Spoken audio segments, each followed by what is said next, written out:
I have a strange relationship with the city I live in. I moved here about 15 years ago and still don't really feel as though I'm a part of it. I honestly don't feel like I'm a part of anything. That probably means I'm the problem. I've got problems, yeah. Sometimes, usually late in the night, I feel a restlessness. Perhaps it's anxiety squeezing me. It flickers at the edges of my thoughts, a growing unease, a mounting despair. It's a terrible feeling, and when I get it, I have to do something. I have to escape it. So I walk around the city I live in, the city I am in, but not a part of. I walk the streets, accompanied by my distorted reflection, pacing me in the darkened shop windows. Sometimes I see the occasional cars sliding through the night, like sharks with glass stomachs. Inside them, I can see the ghastly faces of their prey, underlit by dashboard lights peering out. Sometimes in the early hours of the morning, I see other night walkers too. I don't know their names, but we recognize each other. Perhaps we are fleeing a common enemy, ourselves. There is a heavy-set woman with wild gray hair, an older man with a cane who walks with a limp, and a black man with a harshly lined face and missing teeth. We are all figures, all familiar to each other, but strangers to ourselves, all shambling to our own unknown destinations. We acknowledge each other with furtive, sidelong glances, then our eyes, and we slide away, going in our own directions and into our own darkness. I am harmless, I think. My shoulders are wide, my hair and beard are unkempt, and my eyes are black and naturally squint. In the darkness, vibrating with the emotions that drove me out into the night, I seem to repel eye contact. Those I see look away from me, walk faster, and even cross the street to get away. It perplexes me, but I am at the same time wildly grateful. When I walk at night, I want to walk alone in an empty city. Other people I see, people seemingly as lost as I, are an imposition to my solitude. They remind me of myself, the person I'm trying to get away from. I don't want them there, or at least I don't think I do. The city I live in is a college town, and on the weekends, the downtown area is filled with people sitting outside of the bars, chatting, laughing, and drinking. To me, they all seem beautiful and interchangeable. They seem like the lifeblood of the city, and there is an open seating area, situated between a handful of restaurants and bars that, in my mind, seems like the very heart of the city. The people there make it beautiful, and recently, the city decided to beautify it further by commissioning a local artist to paint a mural on one of the walls facing the open seating area.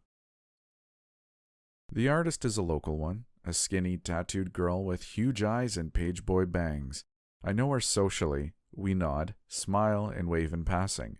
I admire her industriousness, her work, and her mural. Late at night, when the square is empty, I walk past the mural. It's a cartoon collage of iconic things in the city. Buildings, a bridge, a local statue, and in one corner, 4 silhouettes sitting around a table. Obviously, they are a representation of the open area that the mural faces. Originally, it was 4 outline figures, but last week, I saw that one of the figures was filled in. It was a painting of the wild-haired woman that I'd so often seen walking late at night. Her hair was combed, and she was captured in the act of laughing, her head tossed back and one hand raised as if to cover her partially open mouth. I stood by the mural, admiring the artist's work.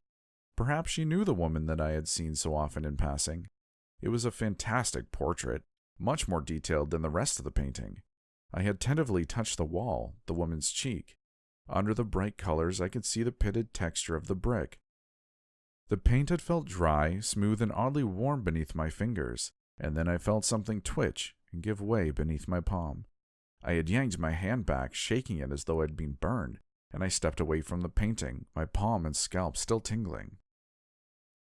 The woman in the painting laughed on silently, seemingly looking at me out of the corner of her partially closed eyes. 4 nights ago, I was driven out into the night again by the feeling, and I once more walked the dark and now emptier streets. I did not see the wild-haired woman, nor did I see the old man with the cane and the limp, but I did see that another figure had been filled out in the mural.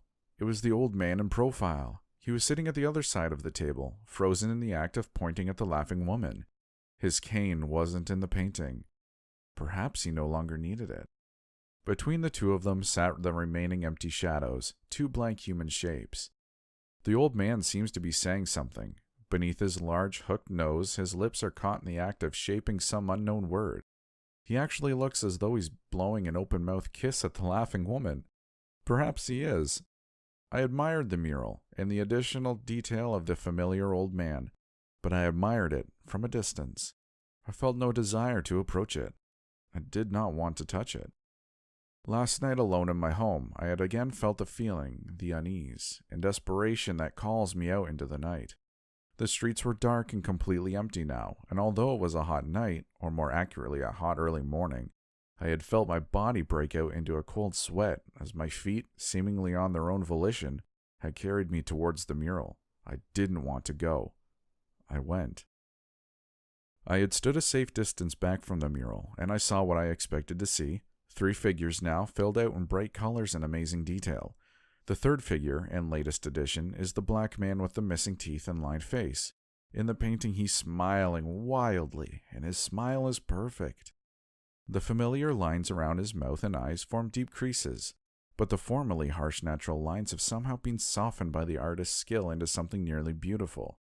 In the painting, he's holding up a drink loosely in one hand, as though making a toast, and the other hand is held up, palm out and fingers splayed, as if waving to the viewer, as if waving to me. Between him and the woman sits the sole remaining dark and empty silhouette. The outline of the remaining figure seems to be in the shape of a man with messy hair, a beard, and wide shoulders. It is still just a dark, empty shape, but it is surrounded by its colorfully painted friends. Friends frozen in the act of laughing, talking, waving, and waiting. In the dim lighting and to my tired eyes, the dark figure seems like both a hole in the wall and a detached and separate shape floating in front of the mural. As I stared at it, it seemed to flicker and move. I had rubbed my eyes, backed away slowly, and I spun on my heel and went home. I told myself I didn't hear anything moving behind me, and as I walked home, I told myself that the dark shape flickering in my peripheral vision was my shadow. But as I walked, it seemed that I felt the mural, or something else, lightly, insistently, plucking at my hair and clothes, pulling at me, calling me back.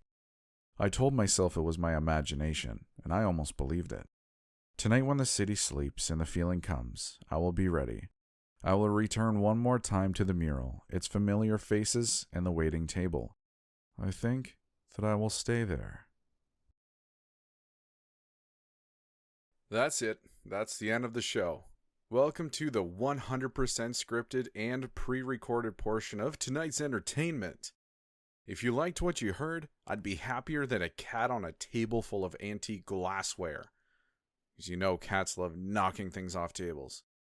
Well, if you liked it, comment on the video, like the video, dislike it if you disliked it. Let me know what you thought. I see every like, comment, and subscription. I'm always watching.